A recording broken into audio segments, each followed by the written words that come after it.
Hello all, this is Decide This. This is kind of a departure from other videos, but anyways, a particular somebody out there, I'll just call him Mr. S for now. Well, he asked me why I bitch and moan about a lot of products out there or a lot of bad things, and basically didn't quite understand that there are good things that come out of bitching about bad products, and not from just me, but lots and hundreds of people. And yes, I know I bitch about the Apple TV as well as Stargate Universe being a total utter piece of shit, mainly because everybody in there is stupid and generally out of their. They're just generally idiots.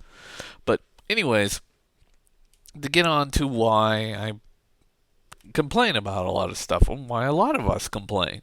Well, the good definition of what when awful lot of us complain and something good comes out of the end is well this. And if hopefully good editing went on, you're seeing a good picture of Batman. And of course, this is from the movie Dark Knight. And as we all know, The Dark Knight was a very good movie, but not a very good road to get to. In fact, if you go all the way back to the original Batman movie starring Michael Keaton, Jack Nicholson, and Kim Basinger, it was actually a pretty good film. No complaints. But I'll get to what really went wrong. And I think any of you who knows the old Bat movie history knows what I'm going to get to. But then we were followed up by Batman Returns, and it was actually pretty good. And then, of course, Tim Burton, who was directing both those films, left. Michael Keaton left. And we wound it up with Joe Schumacher. Yeah, just Joe Schumacher. The man who has responsibly fucked up the entire franchise in not one but two films, in my suggestion. And granted, there are actually some morons out there who actually thought that Batman Forever was a good movie. God knows why. But it was. I hate it forever, and Forever was a wretched piece of shit. And of course, I yelled and complained about it, and so did a lot of other people. That didn't stop. Unfortunately, Batman Forever became like this great huge hit of a film, and well, it just really was an insult to pretty much everybody's intelligence. And then, of course, we wound it up with the clusterfuck of all clusterfucks, Batman and Robin. Nothing more than being said than that. That thing was another wretched piece of crap. It was garbage. It was just insanely bad. I know what you're going to say. Well, it was a flop. They fixed it. No. Actually, Batman and Robin was a financial success. Barely.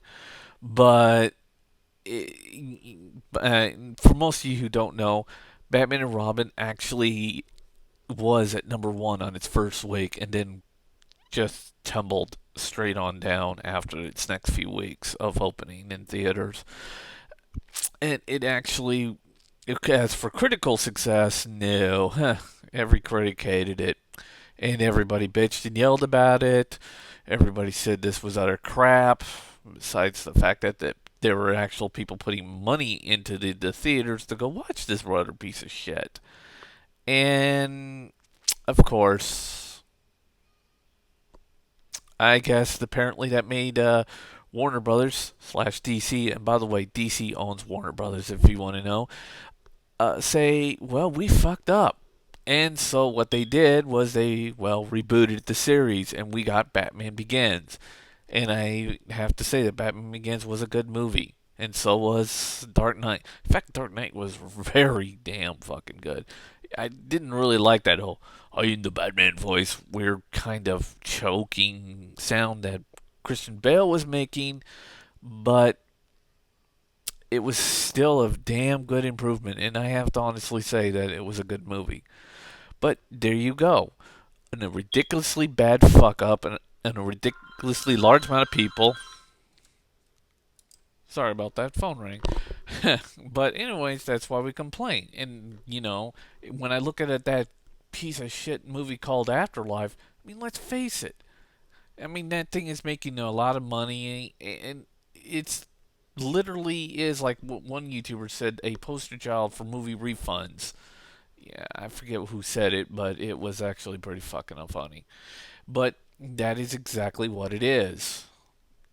In fact, it's a poster child for please set this film on fire and never let us hear or see of it again.